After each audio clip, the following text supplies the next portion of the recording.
Kyle, let's go. Let's kick it off. Let's do it. Footnotes matter. Just ask Oracle investors. We'll talk a lot about this today. We thought it was a nice little intro to today's live podcast, the Quantifying Expectations and Earnings Watch Party with David Trainer and Kyle Guske II. Here are our disclosures and disclaimers. The main thing is we are not providing advice. We are publishers of research. We got a packed agenda today, so we'll get right to it. This is a monthly podcast. Next one will be April 10th. If you're here today, you're already signed up for the next one. So be sure to get that in your calendar. Jump in then. We've put out a bunch of research since we last talked. Some long ideas, danger zone reports, specifically on AI and the tech stars and tech's overall kind of makeup, where it's a lot of companies driving perform, or a lot of companies that look bad with performance driven by a few select stars that may be fading quickly. Got out some new footnotes, articles, closing new accounting loopholes, earnings watch parties, a bunch of awesome insight in those from David. And we also put out footnote season find reports. We take a look at the info we're finding during footnotes season. We always talk about going through footnotes. We're getting the most footnotes we'll get all year right now with the 2025 10Ks coming out.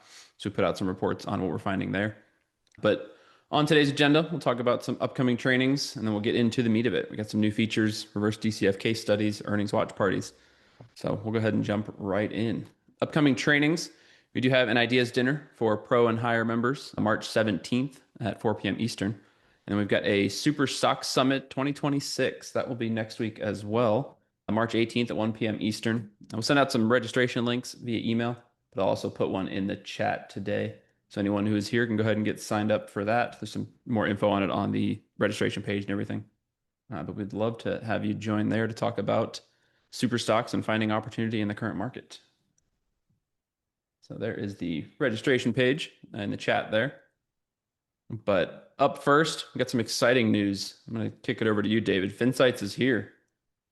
Yes, it's back. It's running. We're going to do demos. I think some of you on the call already have access and are able to use it. So we're excited. We're working on a little bit of streamlining on getting it to work more easily and getting people to sign up. We're going to incorporate it into more subscriptions and start selling access to it as well. I think it's really important to note that this is the only AI that Google Cloud has ever paid someone else to help them build. People pay them to build AI. They paid us for access to our expertise, to our data, in order to show the art of the possible when you combine their technology with the best data in the business. And this is now the art of the actual. So we're really excited about that. And we will be incorporating it into more demos and more action. And we hope that those of you that have had access have enjoyed it. And we look forward to rolling it out to more people. Awesome. I can share this link as well in the chat here. The easier, the better. The tool works when people to get access to it, not have to jump through hoops. On to our next topic. We've got a interesting one here. Footnotes warned us about Oracle. We'll go ahead and do a reverse DCF case study on this. But we've been talking about Oracle a lot, specifically November 10, 2025, so a couple months ago. In our Danger Zone Losers in the AI Arms Race, we warned that Oracle would need to cut spending or dilute investors to stay in the AI race. This was insight got from Footnotes data, analyzing cash flows. And we see recently Bloomberg just reported Oracle's dropping major data center projects, OpenAI. The stock has crashed since then. And so today we're going to take a look at reverse DCF case study. We get a lot of requests for going through the reverse DCF model, quantifying expectations. And so we'll look at, is the stock cheap after it's crashed? What are the expectations for future growth? And what people are missing in the financials. It's a nice deep dive on exactly what our model shows in regards to Oracle and its valuation. But before we do that, I do want to note Oracle wasn't a one-off. We actually reiterated Photronics as a cash flow winner just a few months before Oracle was flagged. I think it really shows the ability of our system to find not only dangerous stocks, ones that could crash, but also ones that can take off. Since the article on Oracle's down 34%, and Photronics is up 47%. Two sides of the same AI coin here. Oracle heading the wrong way, PLAB heading the correct way. And our system flagged it because of strong earnings, quality cash flows, and cheap valuations in regards to PLAB. Oracle, the opposite, hugely negative cash flows and warning signs all around. So we like to say, we don't just create better data for the sake of better data. Better data is awesome, but we want it to actually have meaning and drive alpha. I think that we're pretty unique in that we're able to actually produce this superior data and then show people how to use it. You don't see that in any other research firms. You get people that talk about stocks and provide reports, and they don't show you how they do it. And there are people that provide data, but they tend not to provide any reports or ratings or really any significant analytics, certainly not any stock picks. And we do both. We're a fully vertically integrated research supply chain. I think that's an advantage. It certainly provides transparency. And when the picks work as well as they do, it's pretty powerful. Okay, should we talk about Oracle? Yeah. I was actually just playing with, hey, Wally, you raised your hand. I think you meant to ask a question. Just playing with the FinSight just now. But yeah, here's Oracle, our rating. You can see we got a few reports. It's been downgraded from unattractive to very unattractive. We just got a new Q yesterday and updated the model. So it looks like things are even worse. Honestly, I'd even looked at this since, but that's boom, bad. That's why you get this misleading trend. This is probably going to be a candidate for, I shouldn't say this out loud, I don't know, but and the system will decide. But I wouldn't be surprised if this shows up on our most dangerous stocks list here. It's definitely got some characteristics of most Yeah, dangerous. when you this and this is Yep. that's really bad. And this is funny too, and this is why they probably got the pop on earnings. I haven't seen how the stock has done since it had the pop the other day. I wonder if it gave up all that gain anyway. Almost all of it. Yeah, that was temporary. Not surprised because this margin improvement is misdirect because the capital efficiency is taking such a hit that really cash flows are down. By the way, we're showing cash flows down long before anybody else. I saw a post the other day from one of our competitors, and they claim they got great data, blah, blah, blah, blah. And they put out the chart for Oracle. It showed that it just went free cash flow negative by, I don't know, 10 or 20 million or something. I'm like, dude, you're late and you're off by a lot. Couple years off. I didn't say that out. I didn't say that in the post because I'm polite. But here with us, we can speak, we can be real. Oh my gosh. Yeah. Negative trailing 12 months negative free cash flow for Oracle, $213 billion.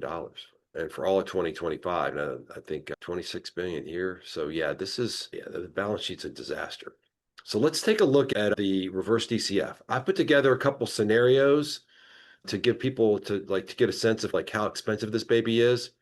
And let's take a look. Let's start with the default, because I think the default's actually a pretty good scenario because this is based on consensus. The default is based on consensus revenues, which you see here. And then these are the forecasted margins. So margins could keep getting better. And so we're assuming it stays about the same. The margins stay where they are, going all the way out for 100 years. And then on the fixed asset side, I was looking at this a few minutes ago, and I think the default, this is a lot of capital for every new dollar of revenue. What people are missing here, though, is that these guys capital efficiency has been declining for a long time in a pretty bad way. Really, the last 5 years, and now this year, you're spending $1.19 for every new dollar of revenue, $3.40 for every new dollar of revenue, $5.40, $1.72, 11, almost $12 for every new dollar of revenue, $28 for every new dollar of revenue. That's not a good business model. It's not a good business model. So when you go with the default, even though with that, I think, sanguine margin expectations and very optimistic balance sheet, it's hard to get much above 20 bucks a share, 18 bucks a share. So I went ahead and did an optimistic. I said, you know what? They're going to do 20% compounded annual growth in revenue for the next 10 plus years. If they do that, then it looks pretty good. What does this mean for the free cash flow? And also, I had the same positive free cash flow characteristics going forward that look, I think, obviously way too optimistic. So let's see what this means for free cash flow. I'm going to just put these both on the optimistic so it's a little bit easier for comparison. And if we look at free cash flow, you can see that it requires a dramatic turnaround and get positive. And so this is dwarfed a bit, I think, by just how negative we are now. And so if we just do this, you can see it's a pretty significant hockey stick on what's going on for Oracle to justify that price. So you got to go from a very negative to all of a sudden a quite positive and continue that positive trend so that this big spend is a one time with huge revenues to come. Who thinks that's possible? So the best part about reverse DCF is going in and tweaking the assumptions a little bit. And I see some hands are being raised. Please put your questions into the chat or the Q&A. We'll get to them there. So I think the optimistic is a bit too optimistic, I would say. I just think 20%. When's the last time they did 20%? 2011 did 30. And then in 2006, 2008 to 25. So maybe 20% is a little bit too optimistic. Let's go with something. Let's see what the neutral. How does the neutral look? Neutral looks, poof. Okay. So neutral already, we got that. That's 11. That's quite a bit higher than consensus. Seems reasonable. We're going to go with really high margins, even higher than normal. It's a great scenario. And then the same capital assumption. So let's go with decent amount of revenue, better than consensus, quite a bit better, way better margins than they've ever had, and then way better capital utilization. That's neutral. Can't get to 160 bucks a share, 159 bucks a share in 100 years. Really can't get to be much more than 80 bucks a share. Let's take a look at what this means in terms of for return on invested capital. Right? You're saying, look at this. Its return on capital has gone way down, and then it's going to skyrocket back up. Same with free cash flow. Even with free cash flow getting this high, it doesn't get there. I think this neutral scenario is really instructive. Really instructive. In fact, let's take a look back at the optimistic scenario on return on capital, because I bet that's going to be a nutty. Yeah. All right. So it doesn't get quite to where it was, but it's a dramatic turnaround.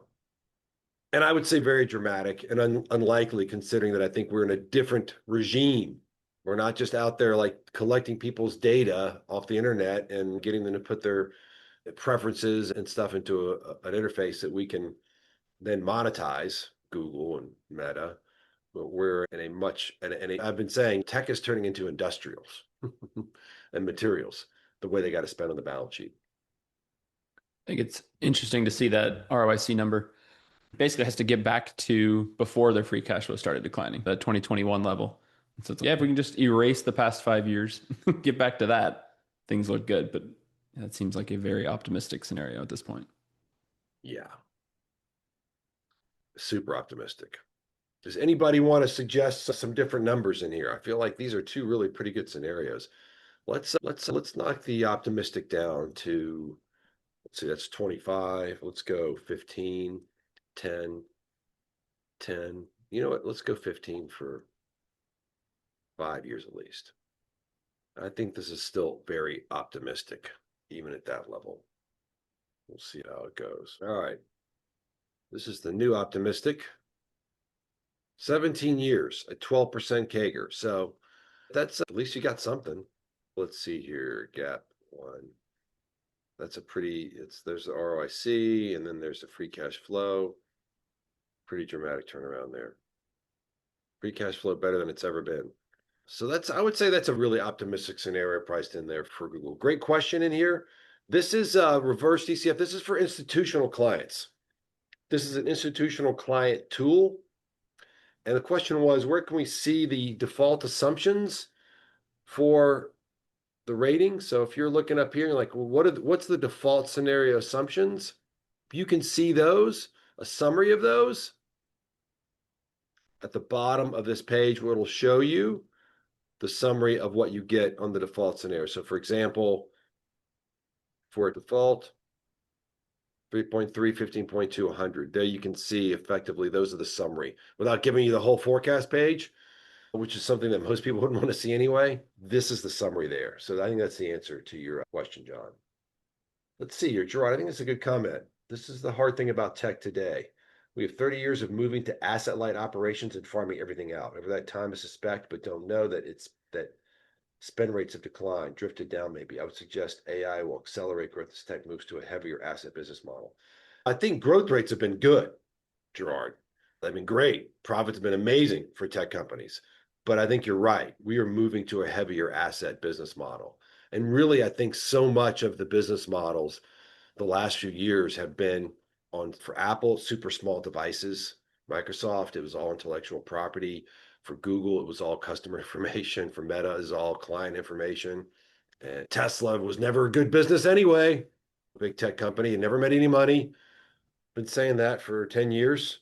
And yeah, I think in all these software companies, really intellectual capital based businesses, and I think AI is changing the landscape 100%. And I believe long term that all these super profitable businesses are going to be more a thing of the past. I think in general, the whole stock market is going to be a lot less interesting. And I said this I did a meeting this week on AI for the Financial Planners Association of Middle Tennessee. Great meeting, ton of great questions. And really what came out of it was what's going to happen to the stock market, David, with all this we're talking about. And one of my takeaways is that these businesses that were once super profitable are no longer going to be that profitable. Most of the value of AI is going to accrue to individuals. Technology is a great disintermediator. We saw that with the internet, disintermediated all kinds of players. And then the tech companies found a new way to intermediate themselves between users and a lot of their data. Think about what blockchain does. It disintermediates banks and intermediaries for exchanging of goods and value. And what do those intermediaries do in that role? They steal from us. They charge us fees. They don't need to change. They charge us or they lose our money. Blockchain makes all that go away. Who doesn't want that? And so that's what I think technology does. It disintermediates. And one of the things I think it's going to be disintermediated is this ability to take all of our data, personal data, financial data, tracking data, purchasing data, use it against us to sell us more stuff. I think that goes away. I think AI is going to be a tremendous democratizer. And so the value and the profits of these tech companies that we've seen just it's going to go away. Now, there's still going to be some big profitable companies, but going to be fewer of them. We've already seen this with the last danger zone report showed that the tech sector outside of a few companies, frat cash flow going way down. Yeah, I think so, Gerard. I think the growth transition started a couple of years ago. That's why this is a lot of companies to fly under the cover of tech companies that were super profitable. Amazon's a great example of, oh yeah, it's such a great profitable company. Yeah, it's so great. Yeah, let's look at free cash flow for Amazon. Negative 46 billion, negative 49 billion, negative 14 billion, negative 28 billion, negative 83 billion. I think another great point here, but Gerard too, is like a lot of the spending that's not been capitalized. It's all been on people and software, and that's made it look like a more asset-light business than it really is. But I think the good old days are a bit behind us. So yeah, that's our takeaway on Oracle. Any questions on the reverse DCF? Like I saw some things come across here, but maybe not. Gerard, anything in the Q&A, Kyle, that we missed? Nope, I don't think so. I'm also going to throw a link to our education page on how our DCF model works. People can read up on that as well. Great idea. Great idea. And what do we have time left here for? You got a few more things to cover? Next up was a mini earnings watch party. We just looked at Oracle. We were going to look at Adobe and Wheaton Precious Metals. Let's do it. This link in here. Let's go, Adobe. What happened with Adobe today or this week? Not good. Isn't this the company that Michael Burry said they need to go out and buy somebody that actually has real technology? I feel like this has been a great profitable business, but they really haven't done anything to innovate in a while. And the stock is down 10%. Yeah, I know they originally, when they pivoted to subscription models, the stock went way up. That was probably 5-6 years ago at this point, but it's come way back down since then.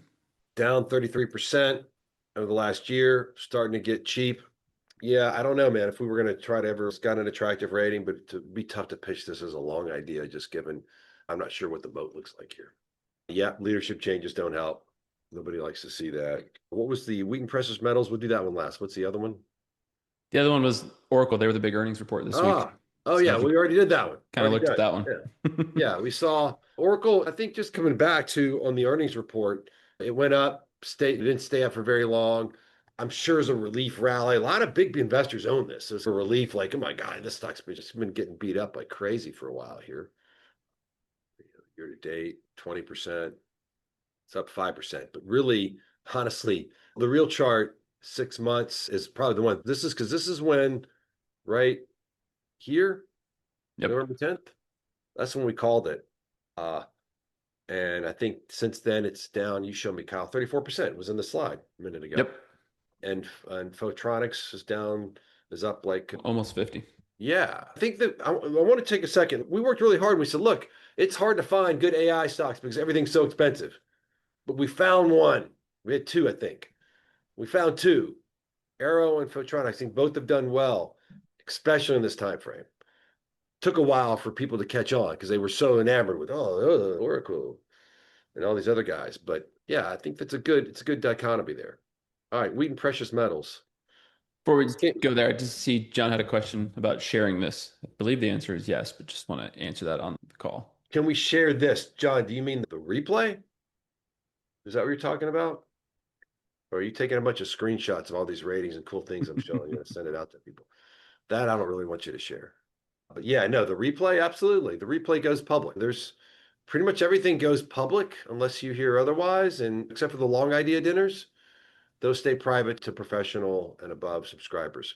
And if you're a professional subscriber, you've not been to the long idea, you should show up. We do some really cool stuff. In fact, we talked about Wheaton Precious Metals in a long idea dinner a long time ago. I think maybe a month or so ago, based on our good friend here, John, who brought it up. And let's see, how did they do? John, you've been saying you thought these guys were going to really crush it, if not this quarter, soon. I think on the form of major changes. Hikes cash dividend, 18% after record 2025 payouts. Was it a good quarter overall? I guess I can't tell. They didn't really, we don't have the good, as much detailed news on this. But I think this is one, yeah, John's a fan. John's a fan. And I'm not going to reveal what he discussed on our long ideas dinner, but he's got some very, I think, very insightful thoughts on this stock and why it looks like a good performer going forward. But even though it maybe looks expensive now, this could be quite cheap compared to what he thinks is going to happen in the future. I don't want to give away too much. Long ideas members only type of discussion, but I kind of gave away enough already. But yeah, that's our earnings watch party. We're here at 30 minutes. Let's wrap it up, Kyle. Yeah, I think that's really all we've got. I wanted to point out that this replay will be available in the online community. I just posted a link if anyone hasn't joined already. It's free to join. We post replays like this, we'll post other live trainings, and you can talk with people that are all interacting with new constructs, current users, prospective users, traders, anyone in that community can share ideas, talk research, talk ideas, talk new constructs. So it's a great way to get involved with the community. But sent that out in the chat there. Like I said earlier, next live podcast will be April 10th, and we hope to see you then. Thanks for joining us today. Bye.